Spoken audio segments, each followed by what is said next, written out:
Hi, my name is Paul Sol, and I'm a creator working with Follow Me. These days, we're interviewing tons of huge creators and influencers that are working right here in Korea.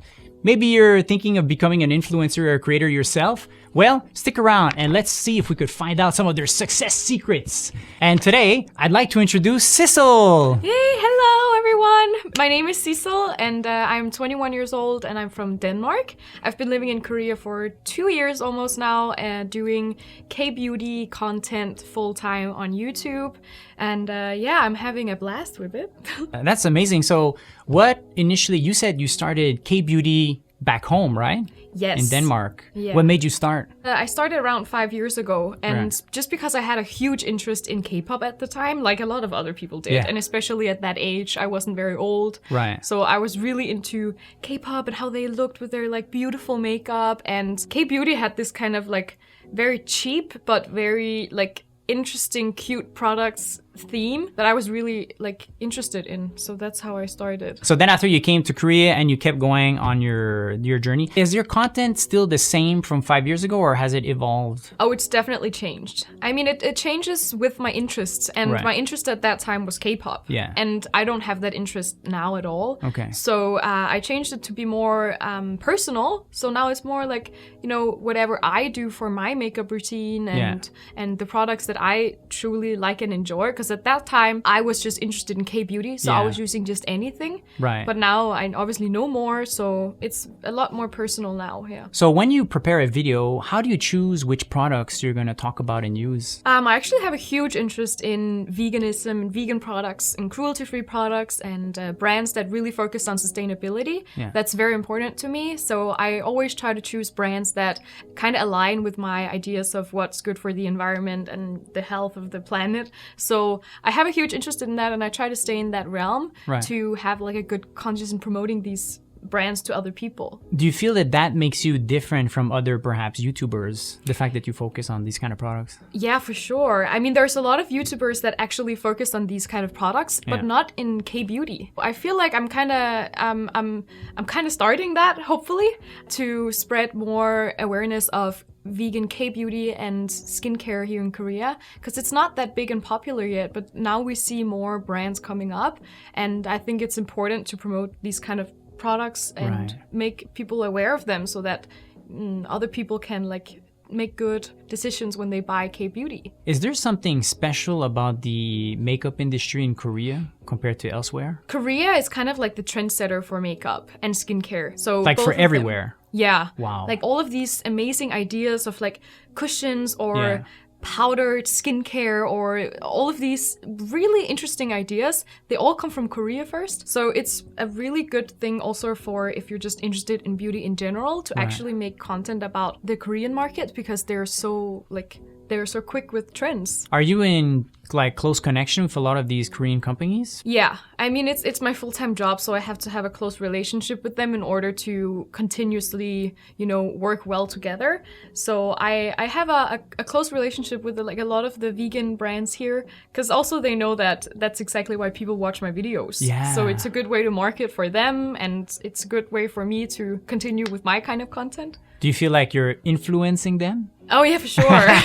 Well, I know that word influencer is not really very looked well upon Right. from other people, but I really love that word actually, Yeah. the title as an influencer. I love to influence people, and especially if it's in a good direction. Well, it certainly sounds like it with your focus on ethics and like sustainable products. So that's really cool. You're highly focused on K-beauty. However, I think a lot of the people that are currently watching this video are really curious on becoming perhaps a beauty creator themselves. How should they start? What should they do when they start doing like this kind of channel? I think it's important that they actually try to study beauty a little bit, because the reason why people watch beauty YouTubers in general is because they have something to learn from it. If you're not very good at it yourself, you don't have to Right. be professional. I was really bad when I started out. But if you don't have some kind of talent inside of it, it's not going to be interesting for people to watch. Or knowledge base or something, yeah. Exactly. So, but you obviously have to evolve with your content. Yeah. So you don't have to start out being super well or anything. What about like on the technical level? Do you have any tips on, let's say, when you're actually shooting in your house or something like that? Well, the most important thing to me is the lighting. And something that's the best for beauty videos, in my opinion, is actually natural sunlight. Oh, yeah. So that you have this very nice, evenly spread light on your skin, and Right. you can see everything, because you have to see it really clearly. And I know a lot of people always say that, oh, you don't need like good equipment or something, but Yeah. for beauty videos it's different, Oh, because you yeah. actually need to be able to show it well Right. what you're doing. So it's the equipment is a little bit more important for beauty influencers, Okay. I would say. On a technical level, for the lighting, would you say like the preference is for soft lighting instead of hard lighting? Yes, Okay. always soft lighting, and that kind of goes in realm with you have to have your background as well very even, consistent throughout your videos, and not too many strong colors or anything. Yeah. I mean, if that's your thing, then sure, because then it's just like a consistency in your videos. Yeah. But for beauty videos, it's important to make the focus your face. Every day, would you shoot very consistently? Like the background has to be the same background? Because even, let's say, for a viewer, perhaps they want to compare every day, right? Was that Yeah. really important? It's not very important that it's the same background, Okay. but it's more important that it's similar and in colors and, Okay. and these kind of things. But that's more as like an aesthetic purpose, Right. and a consistency in your videos and in your channel, because you have to, people have to be able to see your video and immediately think, oh, that's so Sissel, or that's so right. whoever is making the video. I noticed that these days you also mentioned that your new content is more a bit vloggy, and also you do like tons of beautiful shots. Do you have any tips for somebody that's doing vlogs? Practice makes perfect, because whenever you're doing vlogs and such, you have to think about how you want to edit it and what kind of shots is going to look good, because Yeah. it's not going to be an interesting vlog if you just walk around with your camera in your hand all the time. Oh, yeah. So what I like to do is like I actually do lots of like putting camera, walking, going Right. back, picking up the camera, doing that. So you look a really- bit silly. Yeah, it Yeah, looks yeah, yeah, completely yeah. stupid, but you just have to get used to that. And I like to have as many angles as possible. Yeah. And I don't have a lot of cameras. I have 2 cameras, but for vlogging, I just only use 1. Right. But I repeat my action so many times because I want different angles. Because it makes it look more interesting. Do you shoot everything by yourself? Yes, Wow. I do. So how important are thumbnails on YouTube? That's the first thing people see. So Yeah. if they don't like the thumbnail, they're probably not going to click on Like, the click video. on the video. And that's also another thing that's so important in your consistency, because you want to have the overall aesthetics, especially if you're a beauty influencer. You want to have the aesthetic when you look at your channel overview. For me, I always use the same 3 or 4 fonts, and they're always usually in the same color, and editing filters and such Yeah. is kind of similar. So that's what makes you unique. So when people go on your YouTube page and they see all the thumbnails, it's like, Yeah. oh yeah, it's really Sissel. Yeah. They know who they clicked on. Or Exactly. And I Okay. get so many questions asking like, oh, what is this font that you use all the time? They're So like, it's like no, very it's consistent. my font. Yeah. You can't get it. Yeah, exactly. So that's really important. But honestly, I actually, it's kind of funny. I make all my thumbnails in PowerPoint. So you don't even Hey. need to do Photoshop or anything. You don't even need Photoshop. No, Oh. I don't use it. When there's a will, there's a way. I design everything in PowerPoint. All right, Sissel, let's imagine I'm starting a beauty channel. How should I start? What's like a typical video that I should start with? The typical videos. So the key is to start from the basics and build yourself up from there. And not a lot of people are gonna want to watch your daily routine if that's your first video. I mean, frankly, people don't know you. And so- nobody cares? Yeah, Yeah, they don't know me. They wouldn't really care much, you know? So start at the basics, show what you're good at. I did something that was really focused on like dry weather, because I was living in Denmark. So the weather is super dry, especially in the winter. But if you are, let's say, living in the Philippines or something, do something that's good for your situation. Yeah. So how do you like put on makeup when you're gonna sweat it off? Yeah. Either way. So show what you're good at the first place and start at the very basics. And then you can always build up there as you build up an audience and start to widen, like broaden your So your you mean specter. like starting with the basic, is that like a tutorial video? For example, like how to actually do it. I'm going out with the girls, going Yeah. to the club. So that would be like a tutorial nighttime Yeah. video. Okay. Yeah. And then the good thing is, you know, when I started out, the pure tutorials were what was very popular. Yeah. So sometimes I wouldn't even have my voiceover over it. I would just have music over it. But these days, that doesn't work out. Because now people want to actually hear something and they want to get more personal with you. They want the charisma. They want the personality. They want the Yeah. connection. So when did you say that started? So for me, I started switching over the more followers that I had. Yeah. But I should have done it from the beginning, and that's a really important tip for people who start out now, is Yeah. that start from the beginning and show people who you are, because that's what makes it unique. There are Right. so many beauty influencers right Right, now. right. There's for sure someone who does your job better than you, but there's no one who does you better than you. So you Right. just have to be yourself and try to show, you know, your charisma. Yeah. Why are you fun to watch or interesting to watch? Because that's why people watch YouTube, right? So the personality now is very key. Very so whatever. important. Okay. Yeah. Makeup is pretty expensive, Oh, right? Yeah. So when you're starting out, it's kind of hard. Do you have any ideas on what I should do? Most people who have an interest in makeup already have products. So I would actually just use those. Yeah. The daily products, because chances are what you're using, most other people are using as well, and they already have in their room. That's what makes it very relatable. Smaller creators who don't get all of these sponsors yet, because they just have the basics. And that's what the viewers also has. Right. So it's not a bad thing to not have many products. And actually, I was under the impression that I needed to have new products in every single video. So when I was younger and I just started out YouTube, I spent a lot of money. But it was a bad mistake. It was a rookie mistake, because you don't need that. So when you start out your channel, just use your basic makeup products that you already have. Yeah. See how creative you could be with what little you have. Exactly. And Okay. there we have a full idea in itself, you know, for a channel concept. So yeah, it's you don't need to have a lot of products. And that also shows, if you consistently use the same products, it also shows that you're trustworthy, because you like those products. You Yeah. don't use it just because it's a new product and a new video. But later on, as you grow, however, on the business side, you do get free products. In the beginning, brands are not gonna pay you to do anything, Yeah. but they're probably gonna start to send you some products for free. Like at what level would that be? Is there like a ballpark or? I think it's very, very different, because some creators are super successful, earn a lot of money when they only have, let's say, 50,000 subscribers. Okay.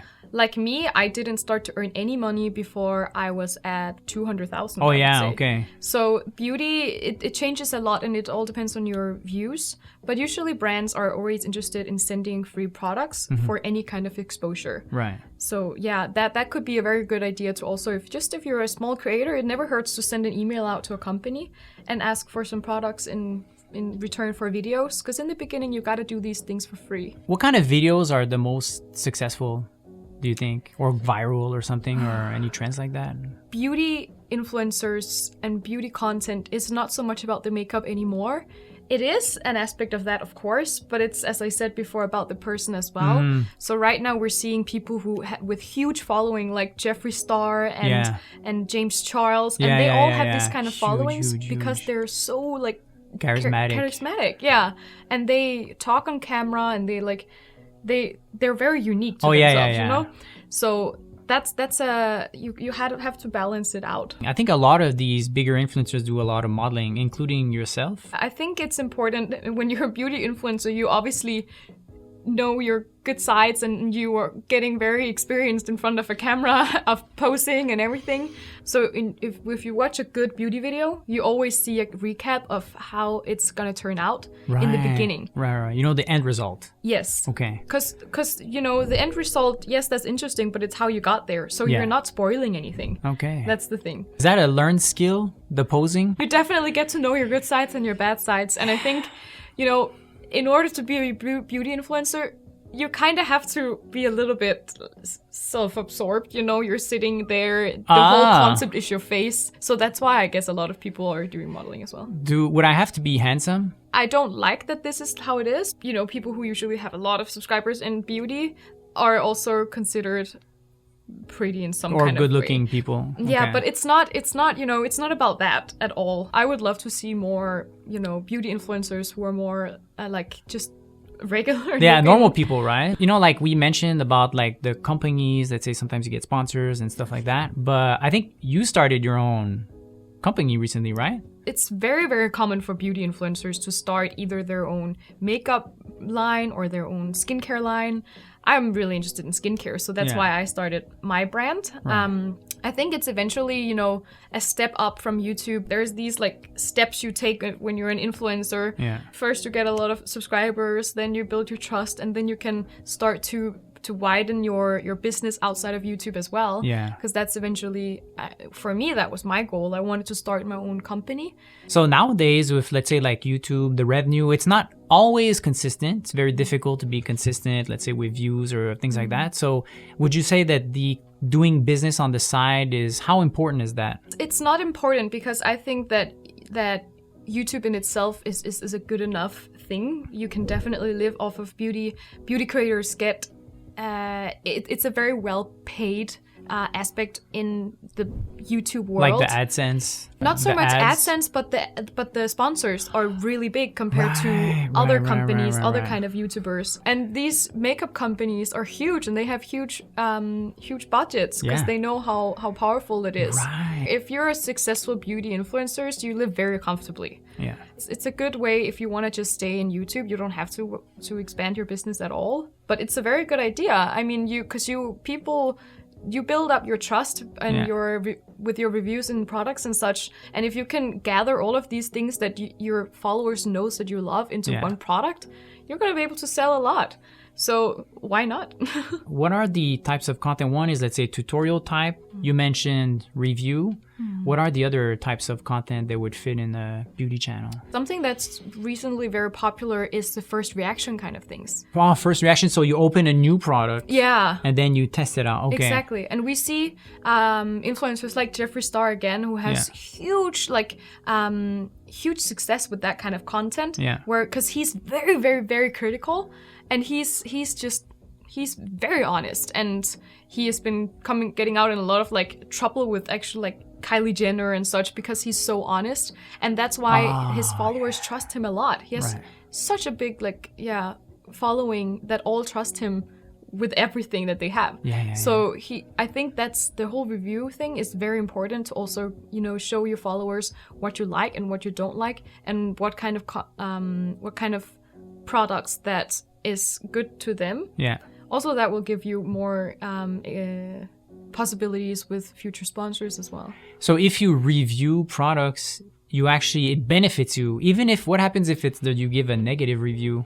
That's even better than a good review. It's better, okay. Yeah, because then again, that shows you're trustworthy. Okay. So you don't have to like everything. When I first started out, I made the mistake to actually, I thought it should be a positive thing all the time, but it's actually better when it's a negative review. Wow. Because you build this trust. Your followers knows that, okay, you actually have standards. And people like drama. Yeah, people love drama. Okay. But just make sure to actually be truthful to what you say. So if there is a company and you review it badly, even though it's actually not that bad, I mean, chances are you ruined your possibilities with working with that company in a future collaboration as well. And also, perhaps as a new beauty creator, perhaps not as your first video. Yes. Coming on strong. Exactly. Because also, if you don't have a tiny bit of followings, people are probably not going to want to listen to your review.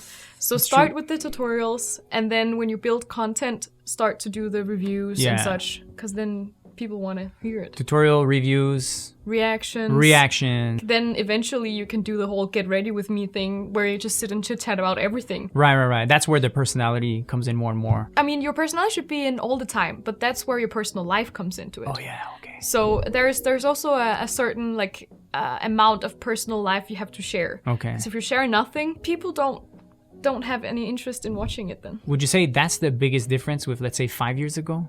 Yes. For now sure. people, they want to be in the YouTuber's house. Yes, they Okay. wanna feel like they know you. If you're a YouTuber, your followers wanna know you. They wanna actually sit and feel like they're there with you and that they have some kind of. For me, I'm really strong on the whole sisterhood thing because obviously a lot of my viewers are women. Right. So I really want to be able to have that kind of big sister role to them and and talk with them. Yeah. And I try to engage with them a lot because And be that's a good role very model. important. What's next for Sissel? What's in the future? I'm getting close to 700,000 subscribers. So I have Pretty people amazing, with yeah. me. I just need them to commit to me even more. Right. So my goals are to actually become even closer with my followers and make sure that the followers that I have see my videos.